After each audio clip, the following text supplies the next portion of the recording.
Hey guys, and welcome back to my channel. So today I want to talk to you about Russell Tillis, who's also known as the House of Horrors. Okay, so his home is known as the House of Horrors. So in February of 2016, a woman was found dead in the backyard of a property in Jacksonville, Florida, that was named the House of Horrors. When investigated, it was discovered that she was a struggling homeless woman named Joni Gunter.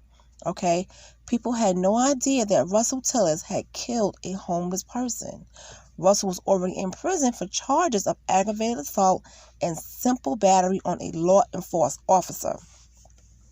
When he confessed to an inmate about killing Joni and putting her body in the backyard of the House of Horrors, the inmate disclosed this information, and then the case was taken further. Russell Tillis is a convicted felon facing charges of murder, dismembering, and assaults. He is not, his information cannot be found on Wikipedia, but if you type in, his name in the House of Horrors, it will pop up on several news outlets. But there are numerous of other sources that provide information regarding him and his case on the web. So you'll be able to find a lot of other things as well. As stated by his ex-girlfriend, with whom he has a son named Nathan Tillis, Russell was a good person in the beginning, but for the sake of his family and son, he bent his paths. To be precise, he got involved in drugs, which led to the ending of everything. Russell Tillis has a very messed up family that included his brother, mother, and his cruel father. It has been reported that Russell and his brother Claude were sexually abused by their own biological father. Indeed, their mother used to hide them in a room with the door locked to keep them away from their father and keep them safe from him. His family has stated that his cruelty in his past has made him the person he is now. Russell Tillis' age is somewhere around 45 years old. Now, however, there are no details about his exact age or date of birth. He is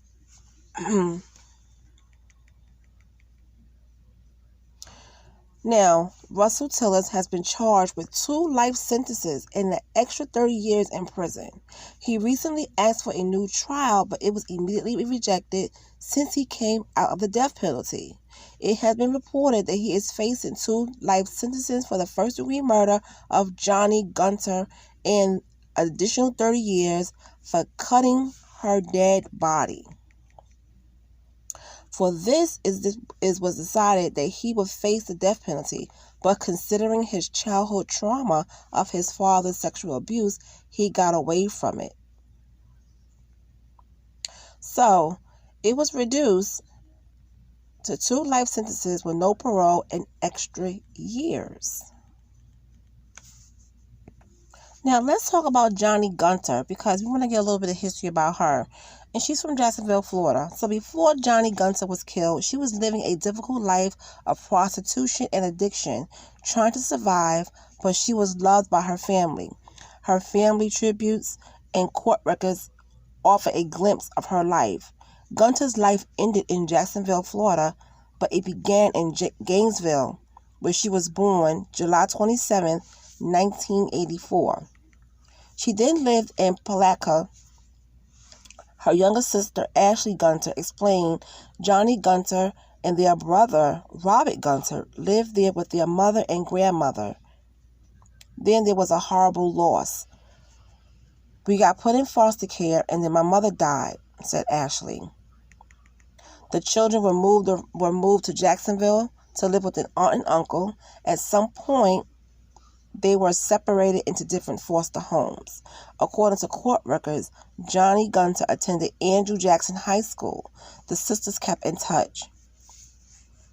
Joni Gunter's first arrest was at the age of 19. She would soon struggle with drug addiction. She ended up on the streets, her sister said. As Joni Gunter was trying to survive near Phillips Highway, Ashley saw her in 2014 at the Scottish Inn. Ashley became worried about her older sister, so she posted on Facebook if anyone seen Joni Gunter. I had a feeling something was wrong, was going on with her. And that's when I put it out there. In 2016, Joni Gunter's body was found in Russell Tillis' yard. It's estimated that Joni's life was taken away from her at the age of 30 years old.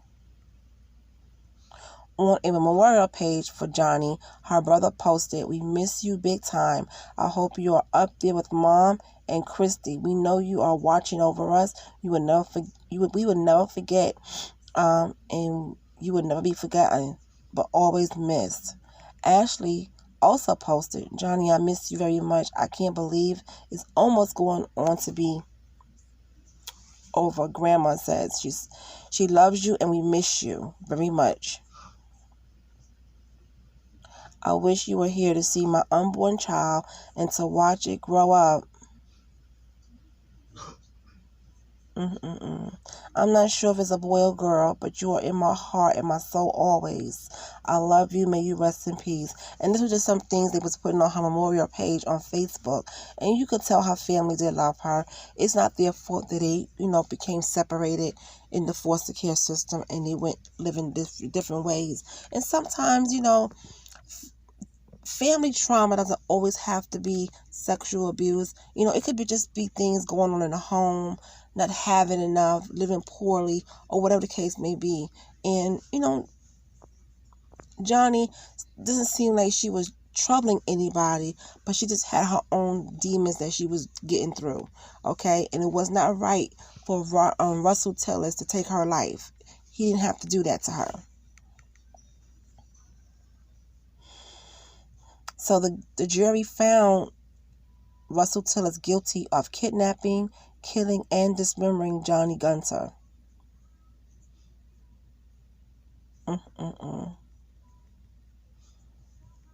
Absolutely sad. You can really tell her family really did care about her. And his trial, I was just watching his trial on TV, and guess what? He's gone. He's gone. He's a really sick person. Russell Tillis is really sick for him to do this type of stuff.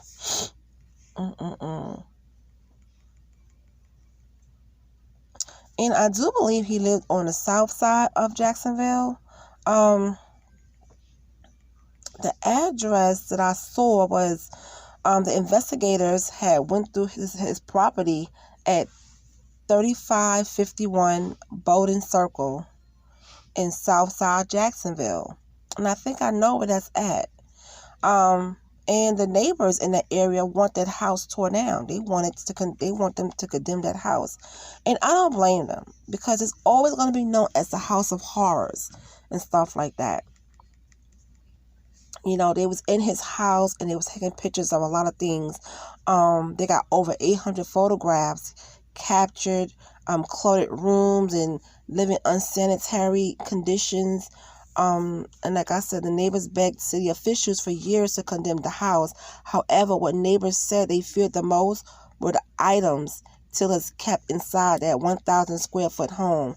Dozens of knives, power tools, chains, strong chemicals, and an axe where the items were photographed by the police.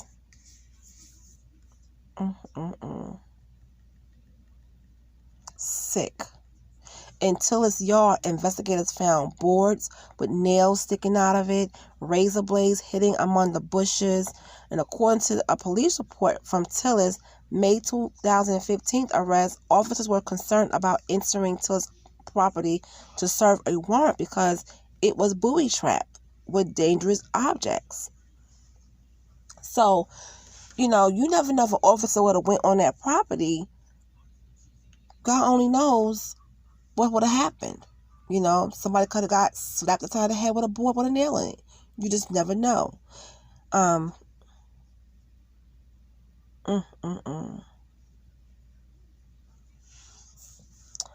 tell you, the state attorney's office photograph shows crews uncovering shallow graves and finding bones and teeth and human skull and jewelry.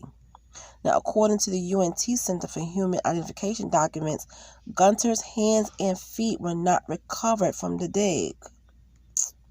After recovering Gunter's remains, officials confronted Tillis about their findings, but interrogation video shows Tillis refusing to answer any questions about the human remains.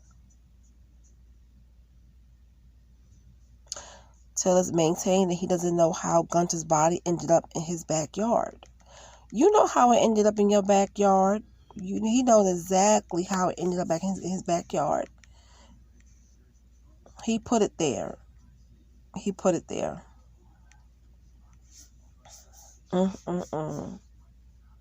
He is sick. Well, I just want to talk about that real quick. I'm starting my Halloween series, coming through talking about all types of eerie things and murders and stuff like that. And, in haunted hotels. So I just want to kick off this story because I've been researching it and I just wanted to talk about it because for some reason I was kind of into this because he's sick. This guy is sick. And I'm not sure if they tore the house down yet. I don't see anything about it. But if they do, I would definitely let you guys know and show you. But I'm going to try to recover some pictures of what the house looked like inside if I can find any. And I, will show you. But anyway, guys, thanks for listening. And if there's any stories you want me to talk about, let me know in the comment section. And I'll do my research and I'll do a little, story time on that. Okay, so I will talk to you guys later.